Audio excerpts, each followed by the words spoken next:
এবার ঈদে একটা জিনিস ফিল করলাম, জীবনে আশা যত কম, এক্সাইটমেন্ট যত কম, ভালো থাকা ততই বেশি। কেমন কেটেছে আমার কোরবানি ঈদ? ঈদে কি কি করেছিলাম এই 7 দিন, কোথায় কোথায় ঘুরলাম, কি কি খেলাম, বাসায় দাওয়াত দিয়ে সবাইকে কি কি রান্না করে খাওয়ালাম, সবকিছু নিয়েই থাকছে আজকের এই সুন্দর ব্লগটি।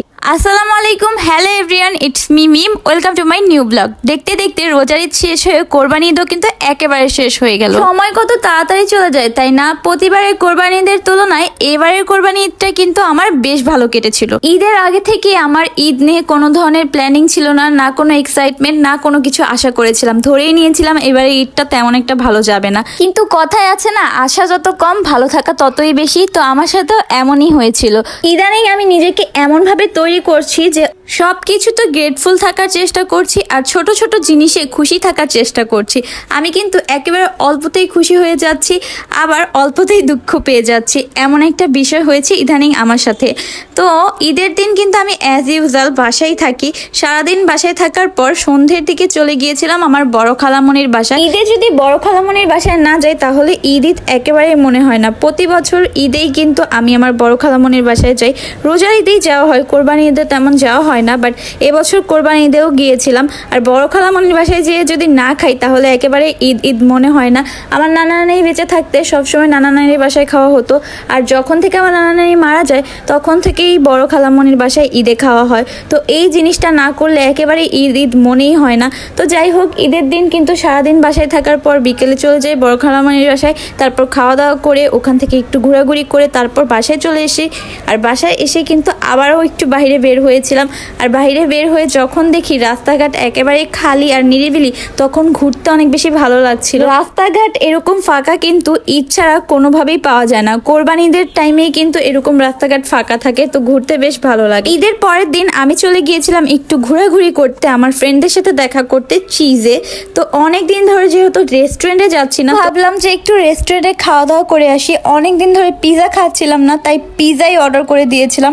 বাট আনফর্চুনেটলি এই পিজাটা আমার কাছে তত একটা ভালো লাগেনি, আর একেবারে ওয়েস্ট অফ মানি মনে হয়েছিল। অনেকদিন ধরেই আমি আমার এলাকাতে ঘোরাঘুরি করি না, তাই ভাবলাম যে ঈদের দ্বিতীয় দিনটা এলাকাতেই ঘোরাঘুরি করি, একটু রেস্টুরেন্টে খাওয়া দাওয়া করি। ইদানিং ধরে আমার খিলগাঁও পল্লিমায় একেবারেই যাওয়া হচ্ছিল না, তাই ঈদের দ্বিতীয় দিনটা এলাকার মধ্যেই ছিলাম। তো যাই হোক, তৃতীয় দিন কিন্তু আমি আবারও বের হয়ে গিয়েছিলাম ঘোরাঘুরির উদ্দেশ্যে।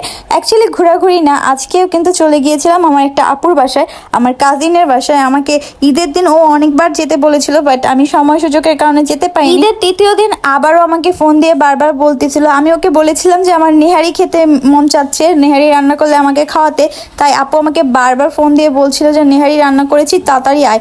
তো আমি যেই কিন্তু লাঞ্চ করতে বসে পড়েছি, আর লাঞ্চ করার জন্য কিন্তু আমি ঝুরা মাংস নিয়ে নিয়েছি। ঝুরা মাংসটা অনেক বেশি মজা হয়েছিল, আর রাতে কিন্তু নেহারি খেয়েছিলাম। নেহারিটা কিন্তু আমি বাসায় এনে তারপর খেয়েছিলাম, কারণ পেট ভরা ছিল, যার কারণে আমি বাসায় এসেই নেহারিটা খেয়েছিলাম। পরের দিন আমি আবারও বের হয়ে গিয়েছিলাম আমার বান্ধবীর সাথে দেখা করতে। মানে হলো আমি টানা 3 দিন এক ড্রেস পরে ঘুরেছি।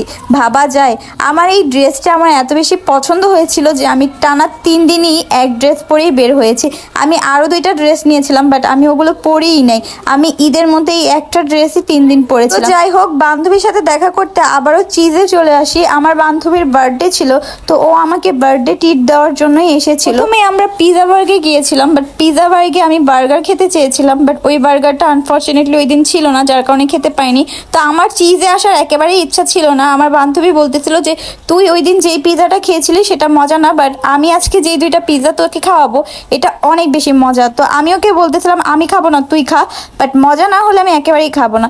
বাট ট্রাস্ট মি গাইস, এই 2টা পিজা এত বেশি মজা ছিল, ওই দিনের পিজাটা খেয়ে আমি ভেবেছিলাম চিজে আর কখনোই আমি আসবো না। বাট ট্রাস্ট মি, এই 2টা পিজা এত বেশি মজা ছিল যে আমি বারবার চিজে যাব পিজা খেতে। চিজে কিন্তু আপনারা খুবই রিজনেবল প্রাইসে মজার মজার পিজা পেয়ে যাবেন।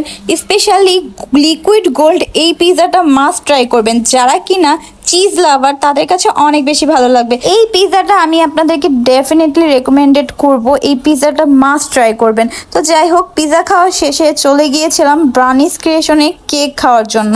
যেহেতু বান্ধবীর বার্থডে, তো ওকে যদি একটু কেক না কিনে দিয়ে স্পেশাল ফিল করাই তাহলে কি হয় বলেন। আমার বান্ধবী কিন্তু অনেক বেশি খুশি হয়ে যায় এই মিনি কেকটা পেয়েই। ওর আসলে কেক অনেক বেশি পছন্দ, ও বেশিরভাগ সময় পেস্ট্রি খেতে অনেক বেশি পছন্দ করে। তো এটা পেয়ে কিন্তু ও বেশ খুশি হয়ে গিয়েছিল, তো আমাকেও একটু খাইয়ে দিচ্ছিল। আমরা দুজন কিন্তু আরো একটা ব্লুবেরি কেক নিয়েছিলাম, যেটা আমার কাছে অত একটা ভালো লাগেনি, বাট ফার্স্টে যে কেকটা নিয়েছিলাম ওইটা অনেক বেশি মজা লেগেছিল। তো যাই হোক, তারপর আমরা কফি খেতে গিয়েছিলাম, কফিটা খাওয়া শেষ করে বাসায় চলে গিয়েছিলাম। প্রায় 2 বছর পর আমাদের বাসায় আমার খালামণিদেরকে দাওয়াত করা হয়েছিল। 2 বছর ধরে খালামণিরা কোনো ধরনের দাওয়াতই আমাদের বাসায় খায়নি। তো যেহেতু খালামণিদেরকে দাওয়াত দিয়েছে, তো আমি ভেবেছি আমার হাতে রোস্ট রান্না করে খালামণিদেরকে খাওয়াবো, যেহেতু আমি নতুন নতুন রোস্ট রান্না করা শিখেছি।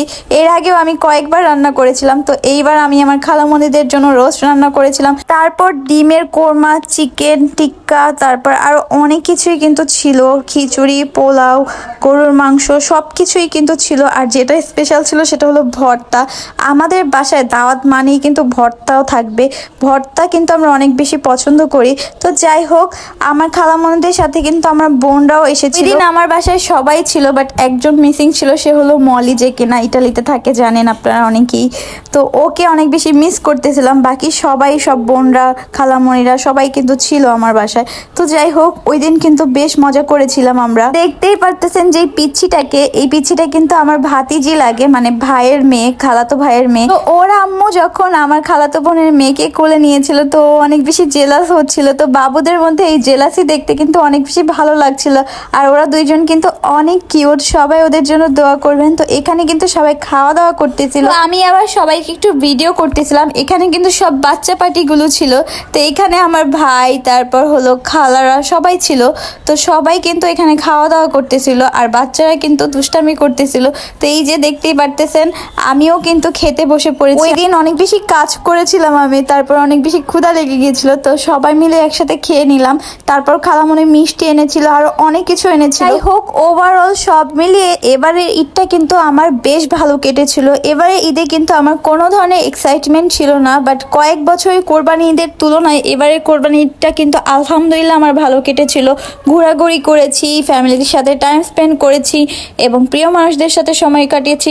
তো সব মিলে কিন্তু আলহামদুলিল্লাহ অনেক ভালো একটা ঈদ কেটেছে। আপনাদের ঈদ কেমন কেটেছে অবশ্যই কিন্তু কমেন্টে জানিয়ে যাবেন। আজকের ব্লগটা এই পর্যন্ত, যদিও আজকের ব্লগটা অনেক বেশি বড় হয়ে গিয়েছে, বাট লাস্ট পর্যন্ত যারা যারা দেখেছেন সবাইকে অনেক অনেক ধন্যবাদ। আর ভেরি সুন আমি সুন্দর সুন্দর ব্লগ আপনাদের সাথে শেয়ার করব, আর আমার পেজে অ্যাক্টিভ থাকবো। সবাই ভালো থাকবেন, সুস্থ থাকবেন, আল্লাহ হাফেজ।